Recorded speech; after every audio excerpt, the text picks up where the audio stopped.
So super excited to be here and get to talk about this topic, in particular because this is a topic that 5 years ago, I knew everything there was to know about this topic. And then it stopped working. But then at that point, I understood completely how to plan infrastructure investment, and that stopped working as well. And at this point, I've messed up planning infrastructure investment, deciding what to work on so many times that I only know how to evolve the process, and I only know how to make it slightly better year over year. And what I want to share is the journey that I've taken, along with the infrastructure teams at Stripe, to talk about how we actually decide what to work on, and some of the missteps that we took along the way, or if not missteps, some of the ways that we've had to adapt our approach as we scale from a team of 20 engineers to over 200. So I've been at Stripe for a little bit over 3.5 years, leading the foundation engineering team.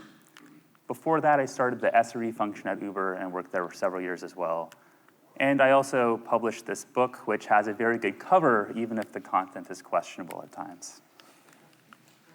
And what I want to talk about, just to kind of define the problem statement a little bit, is how do you actually prioritize infrastructure investment in a high autonomy environment? So there's some companies that I've heard of where you can simply tell engineers what they're supposed to do, and they do that.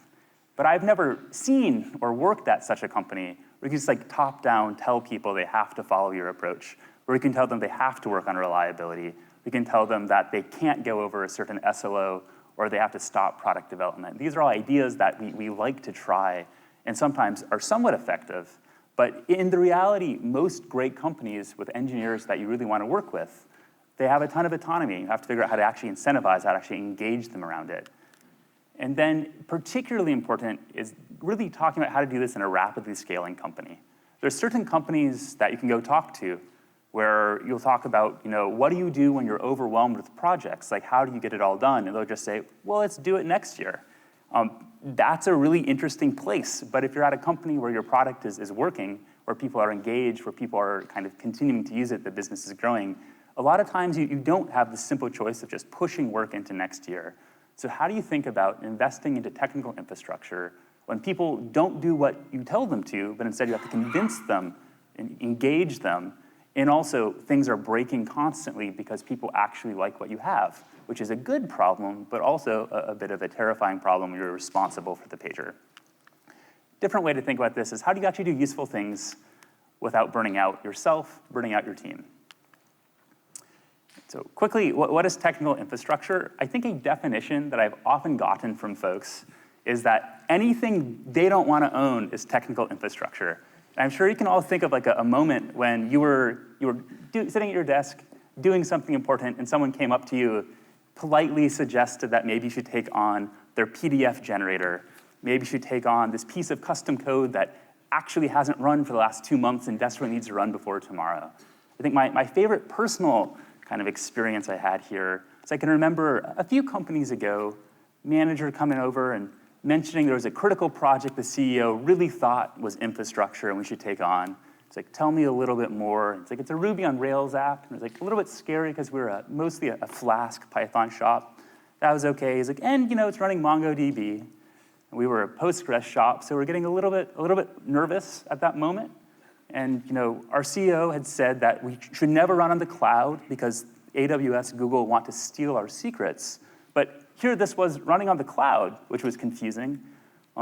And then they ended with the sinker, which was like, actually it was running on their personal AWS account because it was a secret project no one could ever know about. But it was definitely infrastructure that we should take on. And so we thought about it a little bit and decided to come back to that one later, which we did not come back to, fortunately. So what are some examples of actual technical infrastructure? So developer tools, your build, your test, your CI, your CD. Data infrastructure, this can both be your actual Hadoop cluster or Spark clusters, but also be the frameworks for running those jobs themselves. Core libraries and frameworks. Sometimes you will think of this as not being infrastructure. Sometimes you'll call this product infrastructure instead of core infrastructure. But really, anything that people are using frequently by many different teams, just like kind of the API, service frameworks, whatnot, these can be infrastructure. Also, model training and evaluation. I think, in the years past, when you think about machine learning, maybe only one team was doing much machine learning. So you could think about that team would also run all the tools. But increasingly, machine learning is just like another tool that most teams will use a small amount of, and starting to think about how to make the training, the evaluation, serving the features into infrastructure that we can provide to many folks. These are all great examples of technical infrastructure. And the definition that this talk is going to use is any tool served or used by 3 or more teams that is business critical is technical infrastructure. So business critical is essential.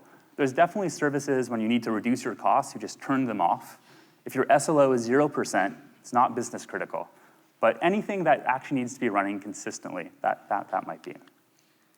And so what I want to talk about is this evolution that we've gone through. First, firefighting. Most teams spend some time firefighting. Then actually innovating in infrastructure.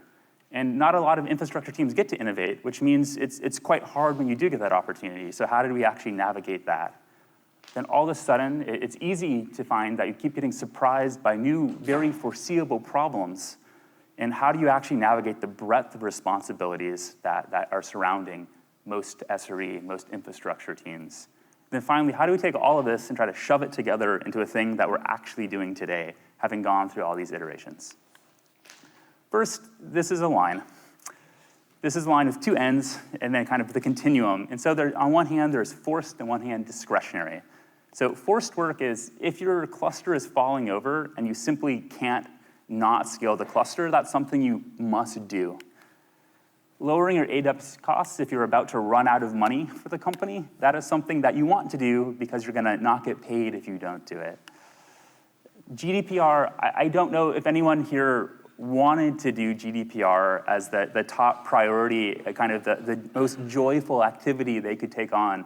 But I imagine every single person in this room was involved in doing GDPR work, whether or not this was like on your personal life goals at the start of any year at any point. So a project that I'll talk about more is that Stripe builds something called sorbet, which is static typing for Ruby. And you never have to build static typing for Ruby. You just don't. But we did. Talk about why. You never have to move from the server or VM paradigm to the service paradigm. Many companies are. It's very trendy. It's very exciting. But you don't have to do this. You could do it next year. You could do this never. Many successful companies aren't running in containers. Deep learning. Maybe it's hard to get funding as a new startup if you're not doing deep learning, but you don't ever have to roll out deep learning. It's just like one technology you could choose to work with. Second continuum is their short-term and long-term work. So short-term is a critical remediation. If you come out of your incident review, we actually do them with mitigations discussion in the same one, but maybe what will change after the previous presentation. But if you come out of a critical remediation for an incident you had, you really need to get that done quickly. If you need to hit your budget so someone doesn't come yell at you or you don't run out of money again, key theme, some scarring from the past there. If there's a launch that's coming up and you really need to hit some sort of new infrastructure, you need a new SLO, there's going to be additional load, you have to make that work. Long term, if you want to roll like a quality of service strategy, like you can push that out, and honestly, rolling that out is going to take a long time. If you want to bend the cost curve, which is a term I've started hearing more and more recently, but basically changing your scale metric. So maybe if you're saying 10,000 transactions cost a cent to operate, if you want to change that down to half a cent or to some sort of logarithmic scale, how would you think about that? Then finally, if you ever want to rewrite a monolith, this is not something that you do overnight. Sometimes you will see people try, but it takes quite a while to actually replace like the core business value that you've written. And so you get this quadrant. You have kind of the top left with the short-term forced, all the way to the kind of long-term discretionary.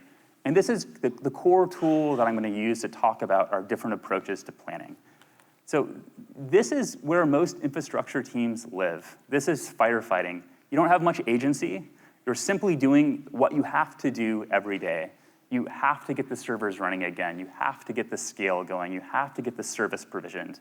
You don't have a lot of time to react. You don't even have to think very hard about what to do. You know exactly what to do. It's very clear, but it's very immediate. This is a place a lot of teams think they want to get to. This is where kind of R&D teams live. But this is actually a very scary place, because if you're here, it means no one's asking you for anything, which means what you're doing isn't useful. So it's actually not where you want to get to, even though I think many teams stuck firefighting are like aspirational, like how do we only do innovative new work?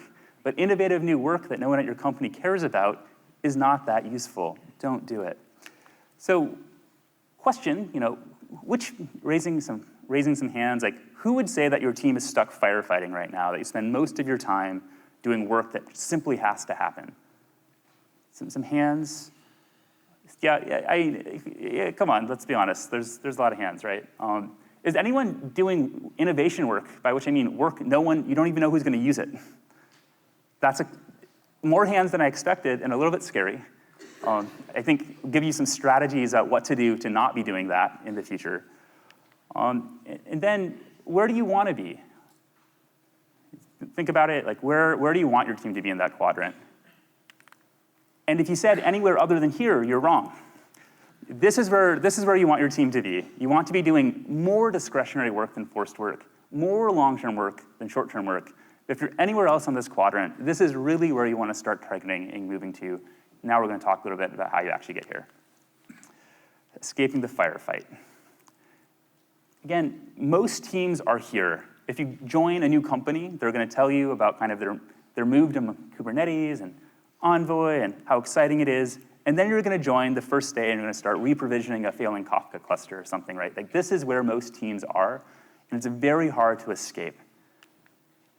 Even Stripe, by far the best technical organization that I've been a part of, even we have had problems like this where we've been stuck firefighting. About 4 years ago, we had a challenge with a database technology that is sometimes referred to as MongoDB. We still use it. It's still our primary store. We've gotten tremendous value out of it. But at that moment in time, we're having a lot of struggles with it.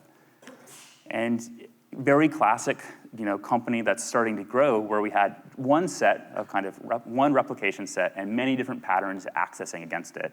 An analytics query was competing for access to the servers with a real-time synchronous endpoint.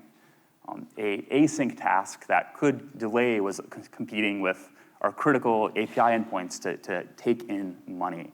This was not working well. There's some advantages to having large shared REPL sets. There's far fewer servers to maintain, which is nice. It's very cheap because you don't have to have any excess capacity for different types. You just have one shared bucket you can use. But there's some problems, like any bad query anywhere could impact anything, so you don't have much isolation. And without that isolation, it's even worse when the blast radius is so large. So one bad query from someone doing an analytics job could broadly impact your production availability. This is like a pretty untenable place to be. And so we were spending more time on incidents, and the impact was increasing. And one of the exciting things about like a fast-growing company is that there's no standing still. If your business is growing, if the number of users you have are growing, you're either getting more reliable or you're getting less reliable because the volume's growing around you constantly. There is no status quo in a successful business. There's only dynamic change. They're not getting better. They're definitely getting worse. So how to fix it? How do we actually dig out? First, very classical, let's split the different use cases, the different types of data into physically isolated shards. This prevents cascades, this prevents better isolation, et cetera. Second, we realized that during these incidents, what we would do is we'd go look at the long-running queries. We'd look for the worst offenders, and we would kill those queries and prevent them from taking up capacity. And instead of having a human thoughtfully log on, do the analysis, and perform the termination, we instead just moved to a script doing it. This didn't prevent incidents, but it did mean that we could recover much more quickly. And critically, it meant that instead of our humans going in and doing this analysis and this routine, repetitive work, we were able to have a computer do it and free up time for those humans to do higher leverage work. But then finally, at some point, it's actually not that cool to impact your users continuously. You actually have to find a way to prevent it from happening at all. And for us, this was static analysis. So if you use Mongo has a really amazing feature where they try to figure out which index to use. And to do that, they race queries against different indexes. So every 1 out of 1,000, 1 out of 10,000 queries will race the query to see which index will be the fastest. And in many cases, this is really effective. But it's not effective if you have lumpy data set where you have one user that has very few relations here and another user that has many, many dependent rows. So often it will poison the query cache, the query planner, using this racing mechanism. So what we did is we decided, let's not use it anymore. We rolled out static analysis, which meant that every single query that we have anywhere in our code base must have an index hint. And if it doesn't, it simply can't go to production. And this has been a really powerful way for us to completely eliminate this problem of poorly picked indices. You just don't have it anymore. But this is just like a set of technology fixes. Like how do you actually do this in a reproducible way? The first thing you have to do is you have to reduce concurrent work. If you've read the Phoenix project, if you've read anything about DevOps, if you've read anything about Kanban, the most important thing is to reduce work in progress first.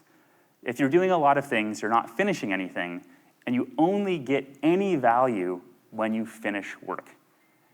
If you find a team that's firefighting, that's overloaded, the most important first step, limit work in progress, then finish something useful.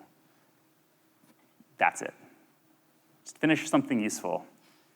People will want you to take on too many projects. You will want to take on too many projects.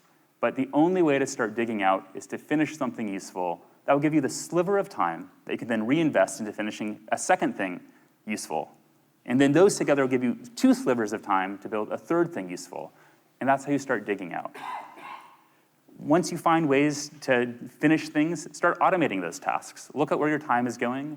I don't know how many people know what ITIL is, like ITIL? Some hands going up. How many people feel embarrassed to say ITIL because it makes you sound dated and clueless? Yeah, me, yeah, 100%. Me too, I'm there.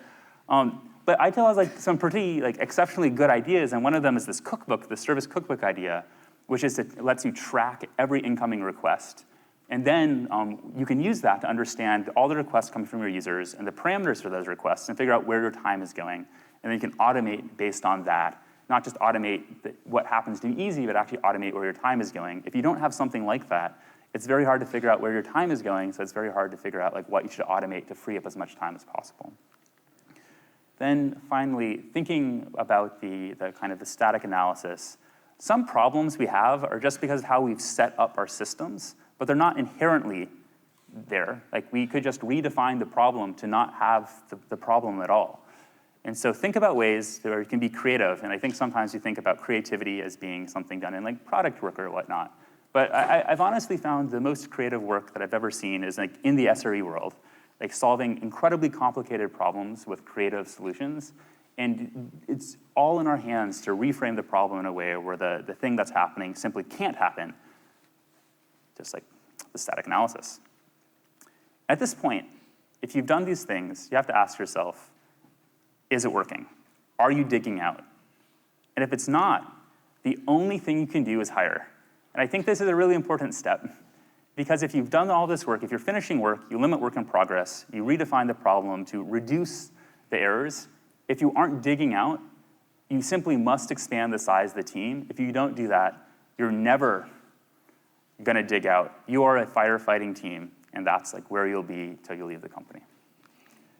Conversely, if you are digging out even the smallest amount, this is going to compound. And this is where you have to have the courage that what you're doing actually works. Almost every time you have a major reliability or latency or efficiency problem, you're going to start digging out, and you're going to start to see a little progress, and your stakeholders, your leadership, your executives are going to come to you and say, it's not working. They're going to be extremely dissatisfied with the rate of progress, and they're going to tell you that your approach is wrong. And you have to have the courage to actually sit there and believe that your approach works, if you have evidence it works, not blindly. And keep doing it, even though folks want something faster. A lot of these are systemic problems. Systemic problems accumulate state, and you have to drain that state. It's not something that can immediately get fixed. And to do that, you actually have to have courage and not just fold when people come and tell you that it's not working. Find the evidence that it is working and bring it to them, but have courage.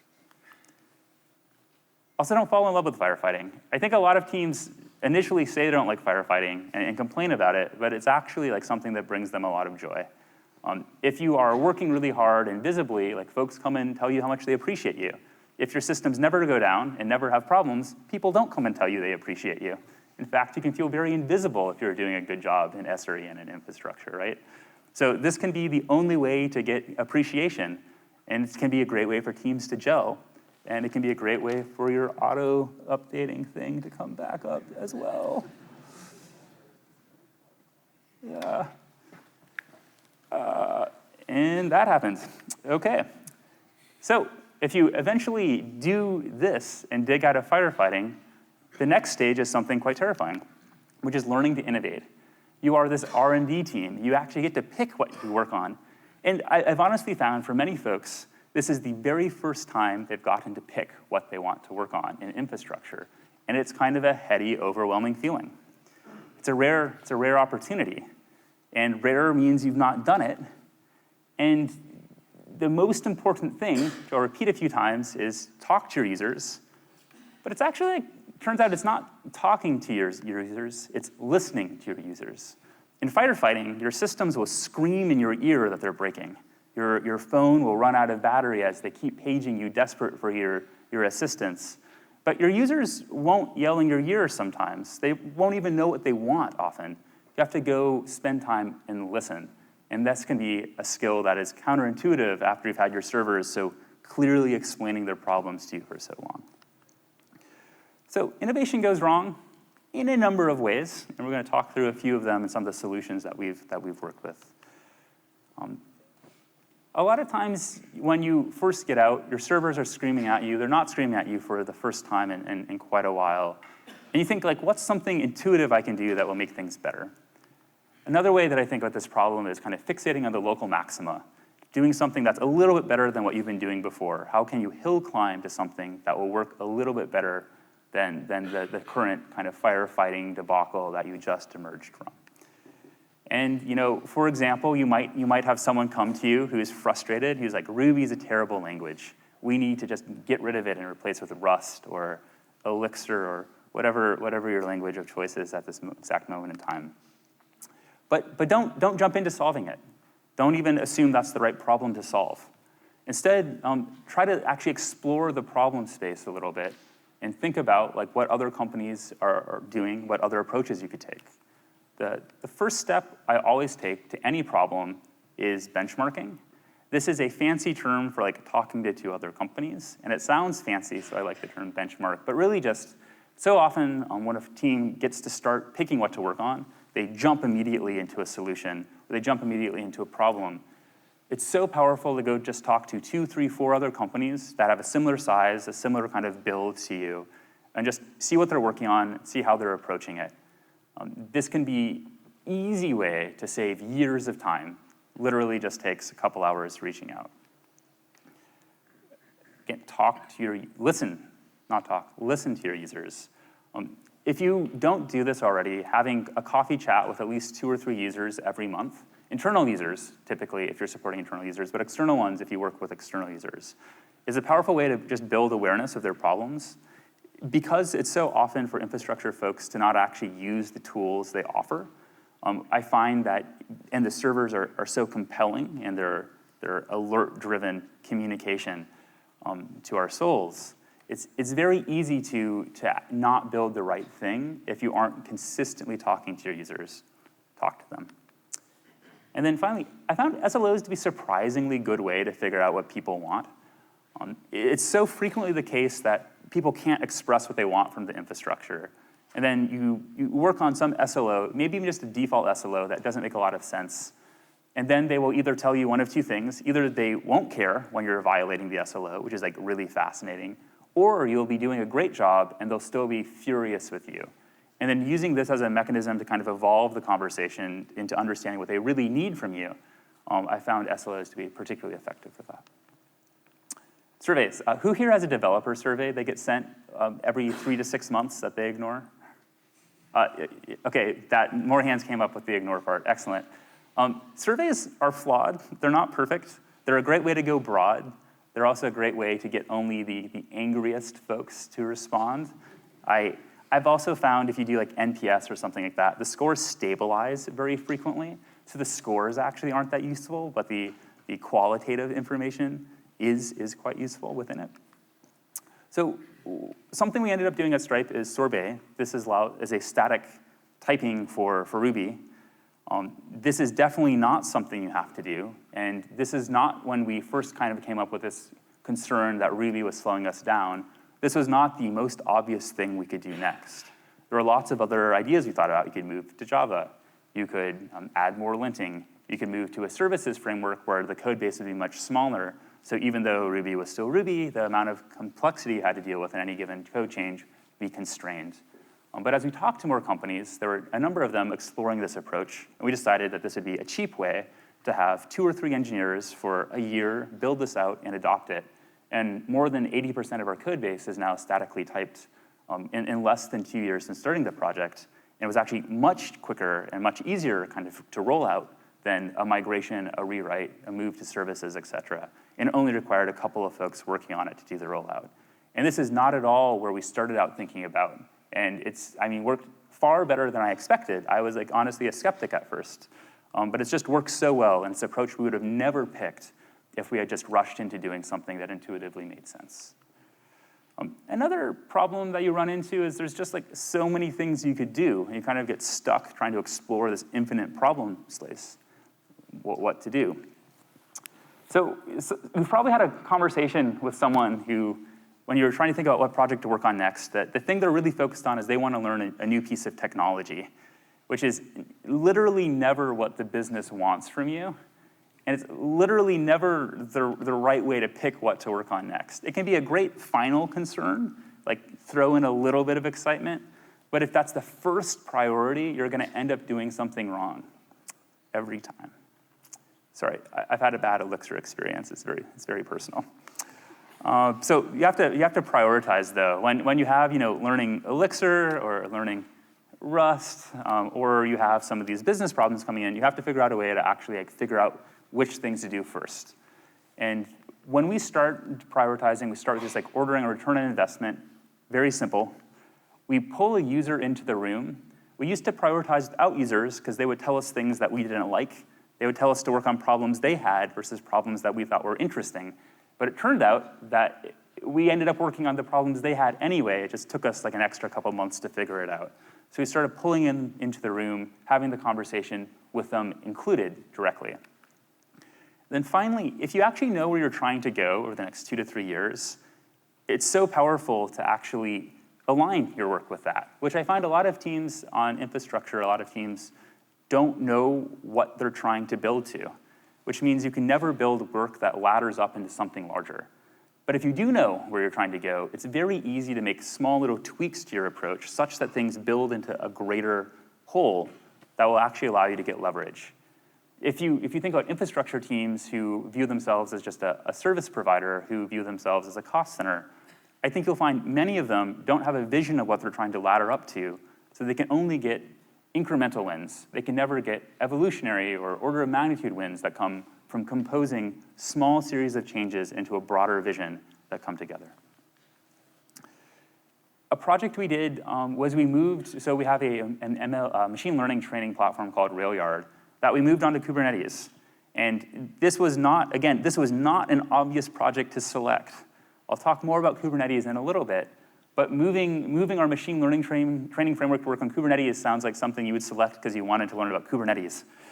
Not because there was a huge value there, but actually as we started prioritizing, we had our machine learning infrastructure team in the room. They were having a ton of toil maintaining the VMs that were doing the training, and they were basically starting to build their own orchestration tier entirely. And we had a broader strategy around moving to Kubernetes as well that this could help de-risk, where this project that I think initially seemed like utterly preposterous use of our time was actually really high value and aligned, and it laddered up into something larger. And again, this was not at all where we came into the room when we started having the conversation. And finally, the right opportunity, the wrong solution, a classic problem in innovation. So Stripe has a tool called Monster, which I wish had not been called Monster, but sometimes you join too late to prevent naming tragedy, and this is one such event. But basically, it's an event processing tool, and has some interesting properties that most event processing tools don't have. In particular, it has the ability to schedule things for a specific time in the future, And if an event fails, it has the ability to schedule the retry in the future. So this should happen 4 hours from now or something like that. And it can do it at scale. The kind of underlying data structures to do that in a highly available fashion are a little bit nuanced, and we couldn't find like a drop-in replacement. So we're having some problems with Monster 3 years ago. And the obvious solution was to rewrite it. That was followed by the second obvious solution of rewriting it again when the first rewrite didn't work. And then we had to think about like, what do you do then? And then we were like, well, we can harden it. Our users actually like the interface. It's actually working well. And our rewrites keep failing. So like, how do we actually find the right solution that works, not the kind of solution that felt like it would work? So validating your approach, quite important, turns out. First, when you have an idea, a solution, that the first thing you need to do with it is find the cheapest possible way to disprove your approach. I think a lot of times we go into solutions trying to find the way to convince people that it might work. But really, this is the wrong way. If you're going around convincing people that it will work, you're looking to dream your way into the solution working. Instead, you should be trying to dream your way out of the solution. And this can be a prototype. This can be a document. This can be talking to 3 of the users who might use it. But find the way to get rid of the idea as quickly as possible. There's an infinite number of ways you can solve any of these problems. Like computers are magical dream stuff. We can do literally anything. And discarding ideas quickly is hugely important. The second one is try your hardest cases early. I don't know if you've ever had like a KPI or an OKR where you had to migrate something at certain tranches, or say you have to finish migrating half of your services in 6 months. Inevitably, what happens is you migrate the easiest half of the services, because that's like how you like get your metrics done, and you don't want to miss. And, that's how your performance review and your like compensation works. And so you prioritize getting the easy stuff done. But then at the end, there's this last 5% that often simply won't work. And so you'll find that you've done this migration, and you can't finish it, and you end up having 2 redundant systems because you didn't actually validate that the hardest things were possible. And so it's okay to do an easy one first. That's fine. Build some confidence. If it doesn't work for the easiest things, it's definitely not going to work for the hardest things. But then you have to go get some of the hardest use cases on board as quickly as possible. It feels better not to do this, but again, if you're maximizing for the impact versus maximizing for the perception of impact, you have to start the hard ones early. One of the best ways to do this is to actually go rotate onto the teams that are going to be the biggest users. Sometimes, you try to pass over the interface and ask folks to implement against it. But typically, your initial interface is subtly wrong or grossly wrong, depending kind of how effective you are with the problem domain. And so really taking some time to understand with the team, trying to implement it against it, and do some rapid iteration with them, incredibly powerful. So in a case where we did this right, is we had this kind of problem statement, like how do we have a unified orchestration tier? We had lots of different workloads. And so what else other than Kubernetes could you use for this? I mean, Mesos doesn't even exist anymore, right? It's gone. Only Kubernetes is left. So, but how do we do this in a responsible way? So we had Kronos, which is a second-tier orchestration framework running on Mesos for cron jobs. We're like, we don't actually know how to operate Kubernetes very well at this point, so let's try moving over just these cron jobs. If they don't work, it's fine. We can run them again in a few minutes. The stability requirements were minimal. So we were able to validate this approach, and that worked surprisingly well. Then we moved Railyard, the ML training framework. Then we moved some services. But we started hard and validated each step of the way. Talk to your users more. Yeah. And if you don't do something valuable, you're going to end up firefighting. So you really have to make sure you do something that's useful to the business. Your team will get defunded. Your team will get canceled. You'll get dejected. Make sure you're doing something useful to your users. There's an interesting problem. You're here. You're feeling really good about it. You've hit the perfect spot, according to me. But maybe things aren't going quite as well as you expected. So there's the saying, fool me once, shame on you. Like, fool me twice, shame on me. But who would you blame if you kept getting surprised on the same exact day every single year? Obviously, the previous person doing your job. But in reality, probably you. And so we found, like many companies, that we have certain days that are the largest days every single year. And every year, about a month before, we realized that, again, this year, like every other, we were about to have the same load problems. And we would rush to get it fixed.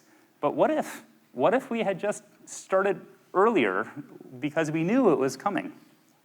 So specifically in this case, we started a new team, this load generation team, had the mission of converting unplanned scalability work into planned scalability work, which is my finest mission statement ever. They didn't let me do another one, so I could keep that. We start with just scheduling manual load tests, just verifying. Then we moved to automated load tests every week, automatically spin up, run it. And then we've actually, for the last 2.5 years, been running continuous load against production all of the time. And so we always know that we have at least 3 months of capacity in our production systems, and we know it because we actually verify it. Solved it out of a job. But how do you actually systematically do it? Like, it's not every problem that's just is going to happen every year. How can you do this in a more comprehensive way? And so we developed this idea of infrastructure properties. And so for Stripe, there are security, reliability, productivity, usability. I also call it productivity, efficiency, and latency. And these are the different lanes that we invest in from an infrastructure and SRE perspective. So these are lightly ordered, but not stacked rank. Whenever people see a list of things, their first question is like, oh, so you only do security work? And no, it turns out if you only do security work, you can't run a successful business. So instead, this is more of a portfolio. You also can't run a successful business without doing a lot of security work. Security work is their most important thing, but we can't only do it. So we invest the most in security, the second most in reliability, the third most in productivity, but we do a balance across all of them. For each one of those, we have a baseline, like some number, some goal that we have to hit. Then we invest each planning cycle to make sure we hit those baselines. And we also think about those baselines across timeframes. It's one thing to kind of hit your reliability goals or scalability goals 6 months from now, but what do you need to do to invest to hit them in 2 years? And so this is actually a really cool idea of forced long-term work. This is a category of work I did not realize existed for a long time. But if you think about it, there's all this work that if you don't start now, 6 or 12 months from now is going to turn into a fire drill. It's going to turn into firefighting for your team. And by being responsible people who think ahead, we can prevent that. Firefighting is not necessary.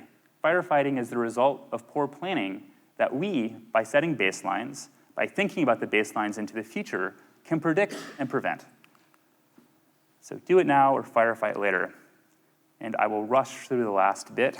But what do we actually do now? So it turns out there's a lot of teams. There's not just one team that's doing one or one team that's doing another. Many teams are in different states. And what do we actually do today when we think about managing the time and investment of a 200-plus engineer infrastructure organization? So we have an investment strategy. 40% of our time is user asks, and we will do literally whatever our users want. If we think our users want something that doesn't make sense, it's because we don't understand their needs. It's not because what they want doesn't make sense. And so this is forced learning for us, and we start there. We do 30% platform quality, investing to make sure we can hit those baselines over time. And then 30% key initiatives. So user asks, platform quality, every individual team figures out what they should do there themselves. Platform quality is something that allows the senior leadership and infrastructure to actually make investments across the entire organization. There are certain types of projects that would just never come up when you look at it from a single team perspective. But by looking at holistically and having a bit of a budget that we can assign tops down, in addition to the majority being bottoms up, we can make those sorts of investments. 40-30-30 is completely arbitrary. Every time we plan, we change it, we think about it. Just have to think about your constraints and do what makes sense for you. Okay, so summarizing. Tools, infrastructure is any tool used by 3+ teams for business-critical workloads. If you're firefighting, limit work in progress, finish something, and if those don't work, hire.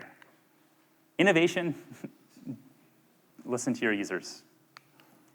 Navigating breadth, set principles depending on what matters to your company, set baselines, and then reason about those baselines over time. to bring it all together, make an investment strategy that looks at your users, your baselines, and your timeframes. And with that, we'll take some questions.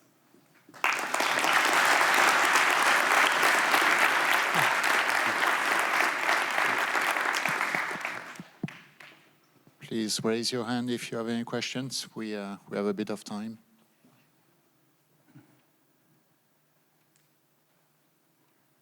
All right. Oh. Can you talk more about the ideal place where people should be on the graph? So if you could show that again, that would be great while you talk to it. Like all parts of this talk, this is strictly my opinion based on my experience and the audacity to claim to know things. But, okay, so if you're only firefighting, you aren't learning, you aren't doing leveraged work. And it feels like you're making a lot of progress, but you're actually probably not improving things terribly much. But if you're doing too much innovation work, probably no one actually uses the systems you build, and your system's going to be thrown away in a year. So this is the sweet spot where you're doing high leverage work that you can actually be more than just panicking through what the systems and the pager tells you, but still people actually care about what you do.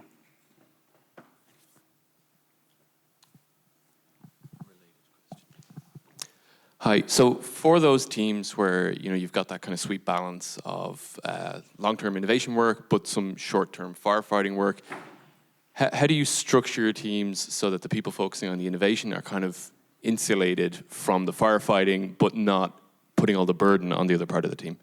So I've seen a bunch of different structures here. I've seen companies that have like the SAD team that maintains and like the cool team that builds. And then the cool team passes off to the SAD team. I've also seen companies that flip-flop, but I've only heard of companies doing that. I actually haven't seen that. I actually just force one team to do both. I think it's the equitable solution because it gives you the opportunity to solve the problems that you're on toil for, or that you're on call for. It doesn't mean you have to staff the teams well, though. So to me, it's not that you have to split or not split. It's more about staffing the teams to success where they can both invest in the firefighting and actually the solution. Last question. Thanks. Interesting talk. So on this quadrant here, there's actually one quadrant you didn't talk about. Do you make time for the short-term discretionary stuff that's really bugging people, or is it something ignored? This is a good question. I typically find that most teams, no matter what you do, most teams will carve out a small amount of space to like staff this sort of work themselves because it's the thing that they want to work on, the thing they're excited about, and that's small enough they can hide it in the schedule versus like having to get some sort of approval for it. So I've typically found that this work just organically happens, but things like hack days, there's different strategies that you could use to create more of it if you find that it's not getting done. And with that, thank you all. Yeah, I'll be up here.